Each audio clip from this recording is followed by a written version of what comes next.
নয় দ্বারা বিভাজ্যতার নিয়ম। কোন সংখ্যার অঙ্কগুলির যোগফল যদি 9 হয় তবেই 9 দ্বারা বিভাজ্য হবে। যেমন কয়েকটা উদাহরণ দেখো, 7, 2। এই 72 সংখ্যাটির অঙ্ক হলো 7 আর 2। এই দুটির যোগফল যদি আমি ভেতরে ভেতরে করি কত হবে? 7, 2, 9। তাহলে এই সংখ্যাটি 9 দ্বারা বিভাজ্য হবে। কেন? 9 আসতে 72, ভাগ কেটে যাচ্ছে তো, তাই 9 দ্বারা বিভাজ্য। 6, 3। 3 আর 6 যোগ করলে কত হবে? 9। তাহলে এই সংখ্যাটিও বিভাজ্য 9 দ্বারাই বিভাজ্য। 2, 2, 5। এই তিনটে 9 যোগফল 2, 2, 2, 2, 4 আর 5, 5, 4, 9 হচ্ছে। তাহলে এটিও 9 দ্বারা বিভাজ্য। ধরো 542, এই সংখ্যাটা কি 9 দিয়ে বিভাজ্য হবে?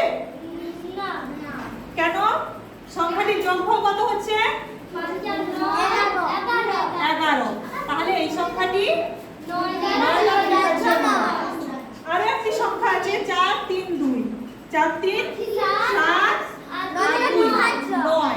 তাহলে এই সংখ্যাটি 9 দ্বারা বিভাজ্য। তাহলে আমরা বুঝলাম কি, যদি কোনো